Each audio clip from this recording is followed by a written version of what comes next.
جی اس وقت پاکستان میں جو موجودہ صورتحال ہے اس حوالے سے گفتگو کے لیے ہمارے ساتھ موجود ہیں معروف مذہبی اسکالر مولانا عثمان بے فروخی صاحب۔ ہم ان سے جو موجودہ صورتحال ہے ان کے بارے میں سوالات کرتے ہیں۔ مولانا صاحب، تحریف قرآن کے مقدمے میں سپریم کورٹ کے حالیہ فیصلے سے جو صورتحال پیدا ہوئی اس کے بارے میں آپ کیا کہتے ہیں؟ بسم اللہ الرحمن الرحیم۔ بشفیق صاحب، بات یہ ہے کہ مذہبی ایلیمنٹ پاکستان میں ہمیشہ سے بہت حساس رہا ہے اور مسلمان کے لیے یہ غیرت کا معاملہ ہوتا ہے، تو اس لیے جو مذہبی طبقہ ہے وہ چند ایک ایسی چیزیں ہیں جن پہ کسی صورت میں بھی کمپرومائز نہیں کر سکتا، اور صرف مذہبی طبقہ نہیں، کوئی بھی مسلمان نہیں کر سکتا۔ اس میں قرآن مجید کی عظمت، شان اور تقدس، ناموس رسالت کا مسئلہ، ختم نبوت کا معاملہ، اسی طرح ناموس اصحاب رسول اور اہل بیت اعظام کی تکریم اور تعظیم، یہ چیزیں بنیادی حیثیت رکھتی ہیں۔ یہ ہمارے ایمان کا حسن ہے، یہ بنیاد ہے ہمارے ایمان کے، ہم کسی صورت میں بھی اس پہ کمپرومائز نہیں کر سکتے۔ تو اس وقت جو حالیہ صورتحال ہے نا، یہ بڑی کریٹیکل سی سچویشن بن گئی ہے۔ اس کی وجہ یہ ہے کہ سپریم کورٹ نے جو فیصلہ دیا ہے نا، وہ فیصلہ اگر ڈیپلی اس کو پڑھا جائے تو اس میں کچھ باریکیاں ہیں، کچھ اہم باتیں بھی سامنے آتی ہیں کہ اس میں جو مقدمہ درج ہوا ہے تحریف قرآن کے عنوان پہ، اس مقدمے کے اندر انہوں نے صرف اور صرف یہ ڈیسیژن دیا ہے کہ جو دفعات لگائی گئی ہیں یہ دفعات بنتی نہیں ہیں اس مقدمے پہ، اور اب اس کے ساتھ انہوں نے قرآن مجید کی ایک دو آیات کوٹ کر کے یہ تاثر دینے کی کوشش کی ہے کہ گویا کہ قادیانیوں کے ساتھ زیادتی ہو رہی ہے، ان کو مذہبی آزادی نہیں ہے۔ یہ جو چیزیں ہیں نا جی، اس سے شعوری طور پہ یا لاشعوری طور پہ ان کو ریلیف مل رہا ہے، اور یہ ریلیف نہ قانون دیتا ہے نہ مذہب دیتا ہے۔ تو اس لیے ایسے تاثر کا پیدا ہونا اصل میں انتشار کی وجہ ہے، جو یہ اس وقت ملکی سطح پہ پریشانی کی اور پرابلم کی صورتحال بنی ہے۔ اس کی بنیادی وجہ یہی ہے کہ کنفیوژن پیدا ہوئی ہے کہ اس سے قادیانیوں کو ریلیف مل رہا ہے، جبکہ یہ ریلیف قانون نہیں دیتا۔ یعنی پاکستان کے امتناع قادیانیت آرڈیننس کے تحت قادیانیوں کو یہ حق حاصل نہیں ہے کہ وہ مسلمانوں کا نام استعمال کر کے مسلمانوں کے شعار، مسلمانوں کی چیزیں اور مسلمانوں کی چیزیں استعمال کریں۔ یہ ان کو حق نہیں، نہ قانون یہ حق دیتا ہے نہ یہ مذہب حق دیتا ہے۔ اور میں آپ کو ابھی بتاؤں گا کہ یہ عقلی طور پہ بھی اس کو ہم تسلیم نہیں کر سکتے۔ تو اس وقت جو صورتحال ہے نا جی، جو فیصلہ آیا ہے وہ اب اس سے اگلا ٹرن آ گیا ہے کہ سپریم کورٹ نے باقاعدہ اس کی وضاحت جاری کی ہے کہ ہم یہ ریلیف نہیں دینا چاہتے تھے، مقصد یہ نہیں ہے۔ تو بہرحال، اور اس کے ساتھ ساتھ ریویو بھی آ گیا ہے، لیکن ہمارا مطالبہ بہرحال یہی ہے کہ اتنے سے کام چلے گا نہیں، صاف بات ہے، اتنے سے کام نہیں چلے گا۔ یہ باقاعدہ سپریم کورٹ اس فیصلے کو واپس لینے کا اعلان کرے۔ ہم جتنے بھی مذہبی طبقے کے افراد ہیں، ہم اس فیصلے کو یکسر مسترد کرتے ہیں جو حالیہ طور پہ کیا گیا ہے۔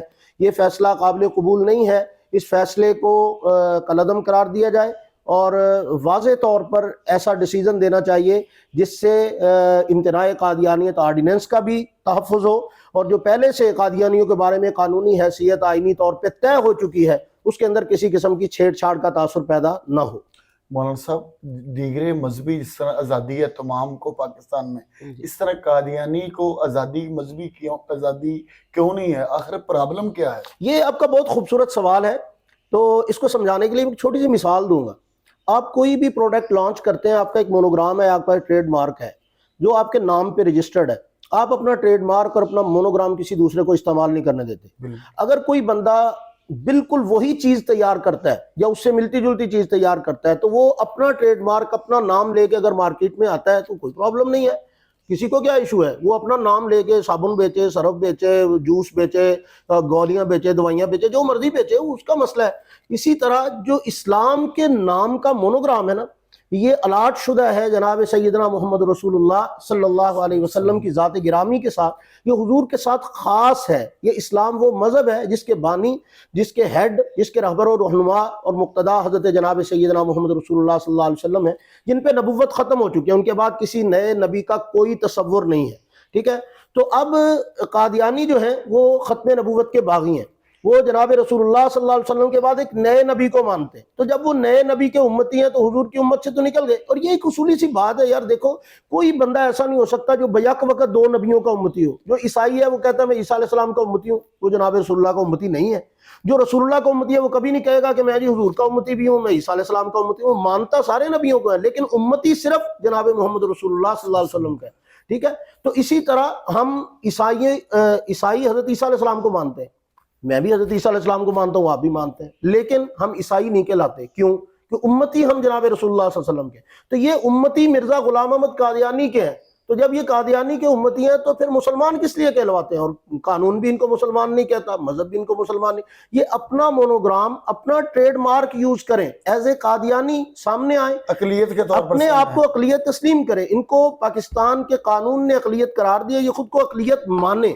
جب یہ دستور کی شک کو تسلیم کریں گے تو اس کے بعد پھر کوئی کنفیوژن نہیں ہے. پھر ان کو تمام عیسائیوں والے، یہودیوں والے، ہندوؤں والے، سکھوں والے جو حقوق پاکستان میں اقلیتوں کو حاصل ہیں وہ سارے ان کو حاصل ہونے چاہیے، ہم بھی کہتے ہیں، لیکن وہ تب ہیں جب قانون کو مانیں. تو یہ قانون کو تو مانتے نہیں ہیں، دستور کی اس شک کو تسلیم نہیں کرتے جو دستور انہیں غیر مسلم قرار دیتا ہے. یہ اپنے آپ کو غیر مسلم تسلیم کرنے کے لیے تیار نہیں ہے. تو جب تک یہ قانون کی اس شک کو تسلیم نہیں کرتے، ان کو وہ تمام فیسلٹیز اور ان کو تمام وہ رعایتیں اور ریلیف نہیں دیا جا سکتا جو کہ ایک مذہبی طبقے کو دیتا ہے. یہ ایز اے مذہب، ایز اے اقلیت، ایز اے ڈفرینٹ مذہب کے جب سامنے آئیں گے تو ان کو وہ تمام حقوق الاؤ کر دیے جائیں گے. ایک اور آٹومیٹکلی بات ہے، آسان سی بات ہے کہ سب کو ملتے ہیں، ان کو بھی ملیں گے.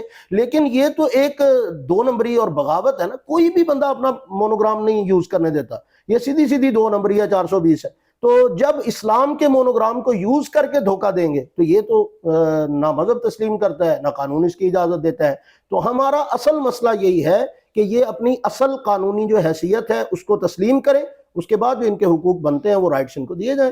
لیکن یہ بات غلط ہے کہ وہ ہمارا نام استعمال کریں، مذہب کا نام استعمال کریں، اسلام کا نام استعمال کریں اور پھر اسلام کے نام پہ دھوکہ دیں، قرآن مجید کی اپنی مرضی کی تعبیرات کریں، اپنی مرضی کی تشریحات کریں اور ہم لوگ چپ کر کے ایسے تماشا دیکھتے رہیں. یہ تو ہمارے مسلمان طبقے کو گمراہ کرنے کا ایک ذریعہ بنتی ہیں اور ہم اس کی اجازت نہیں دے سکتے. ہمارے سادہ لو مسلمان جو ہیں وہ بیچارے یہ تمیز نہیں کر سکتے کہ یہ بندہ قادیانی ہے، مرزائی ہے، یہ کیا ہے. ایک بندہ قرآن لے کے آ رہا ہے، اس کے ترجمے میں اس نے گڑبڑ کی ہوئی ہے، تو عام بندے کو تو جب وہ پیش کرے گا وہ تو قرآن سمجھ کے ہی پڑھے گا نا. تو قرآن مجید کے اس کے معانی اور مفہوم میں جہاں جناب رسول اللہ صلی اللہ علیہ وسلم کے نام نامی کی جگہ مرزا غلام احمد قادیانی کو مینشن کیا گیا ہوگا تو عام بندہ دھوکہ کھا کے اگر اپنے ایمان سے محروم ہو جائے تو یہ تو بہت بڑا لاس ہے. تو ہم یہ لاس نہیں برداشت کر سکتے. ہمارا مذہبی طبقہ تو ایمان، عقائد اور اعمال کا محافظ طبقہ ہوتا ہے. ہماری تو ذمہ داری یہ ہے، ہم تو سیاسی سسٹم یہ وہ ادھر ادھر سے دور رہتے ہیں. ہمارا تو اصل یہ ہوتا ہے کہ یار ہم اپنے جو قرب و جوار کے زیر اثر حلقہ ہے احباب کا، ان کے ایمان، عقیدے، اعمال اور ان کی معاشرتی اخلاقیات کی حفاظت کریں، ان کو صحیح اویئرنس دیں.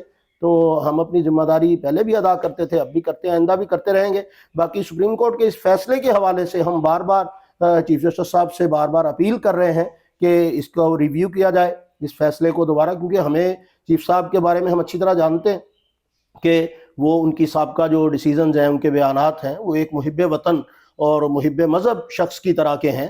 تو ان کی جو بھی بیانات ہمارے سامنے، ایک پڑھا لکھا، سمجھدار اور مذہبی صورتحال کو سمجھنے والا اور حساس ذہن رکھنے والا بندہ. تو بہرحال معصوم تو اللہ ہیں یا اللہ کے رسول کی ذات ہے کہ جن کے فیصلے کسی بھی غلطی سے پاک ہوتے ہیں.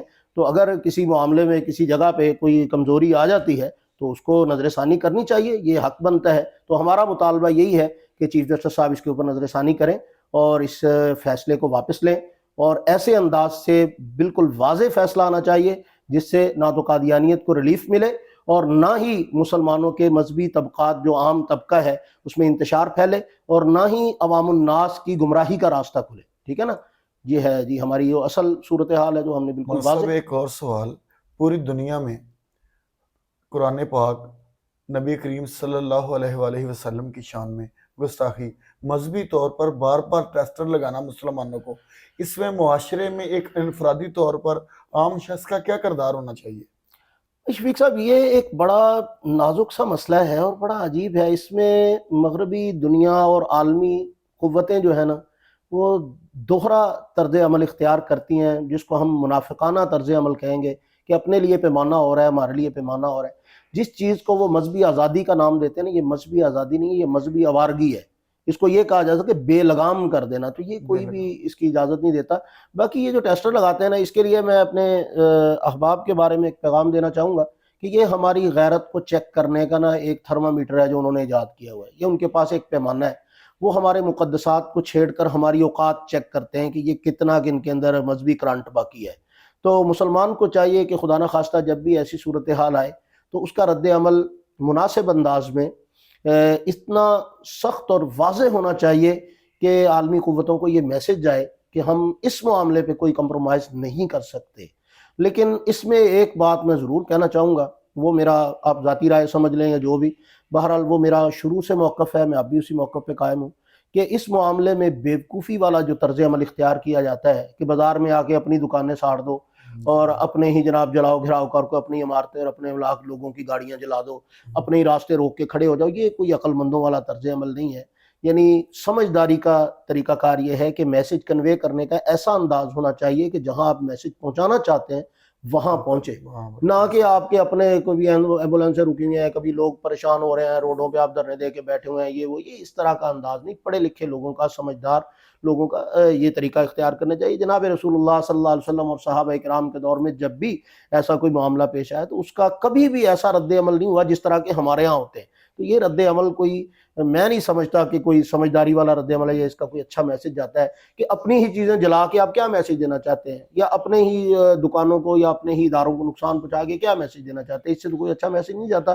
تو بہرحال شدت کا میسج ہونا چاہیے، سخت ہونا چاہیے، واضح الفاظ میں ہونا چاہیے، احتجاج کریں، پرامن طریقے سے میدان میں آئیں، اپنا احتجاج ریکارڈ کرائیں، ان کے سفارت خانوں کے سامنے جا کے اپنی یادداشتیں پیش کریں، ذمہ دارانہ احتجاج کریں، جو ہونا چاہیے، جو صحیح طریقہ کار ہے۔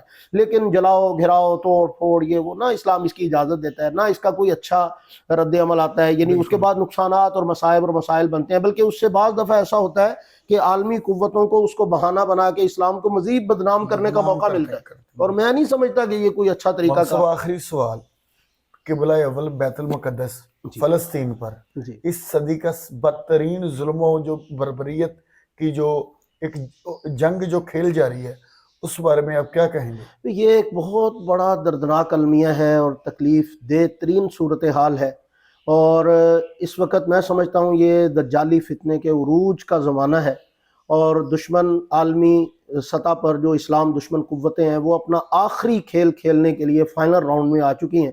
لیکن بدقسمتی سے مسلمان نہ تو ان کی سازشوں کو صحیح طرح سے سمجھ پا رہے ہیں، نہ عالمی طاقتوں کے مقابلے میں ہماری جو مسلمان ریاستیں اور حکومتیں ہیں وہ اپنا صحیح کردار ادا کر پا رہی ہیں، جو کہ کرنا چاہیے وہ نہیں ہے، اور اس کی وجہ سے ہم جو کہ ماتحت درجے میں رہنے والے لوگ ہیں، یعنی حکومتوں کے ہاتھ میں ہوتا ہے یہ عالمی سسٹم کے ساتھ معاملات کو ہینڈل کرنا، تو جو اپنی اپنی سطح پہ یہ یعنی کہ حدود ہیں، بارڈرز ہیں، ان کی پابندیوں کی وجہ سے ہم اپنے ان مسلمان بھائیوں کے لیے سوائے دعا کے اور معاونت کے کچھ نہیں کر سکتے۔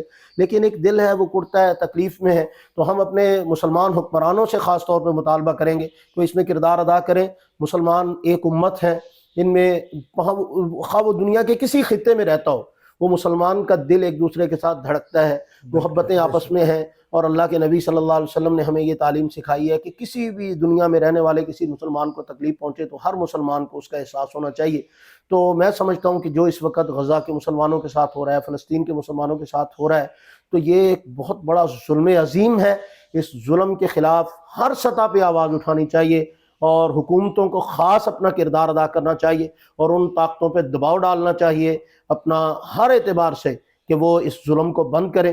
اور اس وقت موجودہ صورتحال میں جو عالمی طاقتیں امن پسندی اور انصاف اور دنیا کے اندر آزادی رائے اور اس طرح کی باتوں کے چیمپئن تھے، وہ اس وقت اسرائیل کی پشت پناہی کر رہے ہیں، جو کہ انتہائی افسوسناک ہے اور ان کے مکروہ چہرے کو بے نقاب کرنے کا ذریعہ ہے۔ اب تو کم از کم دنیا کو آنکھیں کھول لینی چاہیے کہ یہ لوگ جو ہے اسلام کے اصل میں دشمن ہیں، یہ اس انسانی حقوق کا یا انصاف کا یا امن پسندی کا صرف لبادہ اوڑھتے ہیں، جبکہ حقیقت میں یہ جب اسلام کا معاملہ آتا ہے یا امت مسلمہ کے ساتھ معاملات آتے ہیں تو اس ظلم کی تمام حدیں کراس کر جاتے ہیں، جو کہ ناقابل قبول ہیں، ناقابل برداشت ہیں۔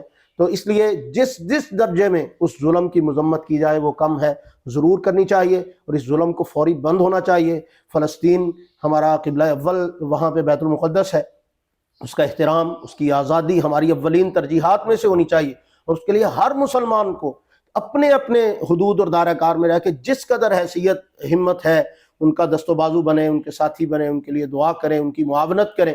جس درجے میں اب کچھ بین الاقوامی NGOs اور کچھ تنظیمیں ہیں جو وہاں پہ رفائی کام کر رہی ہیں، اگر کسی ذریعے سے ان کے ذریعے سے ان تک امداد پہنچائی جا سکتی ہے، ان تک کھانا پہنچایا جا سکتا ہے، ان کے لیے ادویات، ان کے لیے حفاظت کا انتظام کیا وہ کرنا چاہیے۔ اور ساتھ جو ممالک لگتے ہیں جن کے بارڈر ساتھ ہیں، جس طرح ترکی ہے، دوسرے ممالک ہیں قریب کے، وہ اگر ان مسلمانوں کے لیے حفاظت کا انتظام کرے، اپنی سرحدیں کھولے، تو یہ ایک خوشائند اقدام ہوگا۔ میں سمجھتا ہوں کہ یہ کرنا چاہیے، ان مسلمانوں کے لیے یہ ضروری ہے۔ جی بہت شکریہ۔ ہمارے ساتھ موجود تھے معروف مذہبی اسکالر مولانا عثمان بے فروقی صاحب۔ اسی شعر کے ساتھ اجازت چاہوں گا کہ محمد سے وفا تو نے تو ہم تیرے ہیں، یہ جہاں چیز ہے کیا لوح و قلم تیرے ہیں۔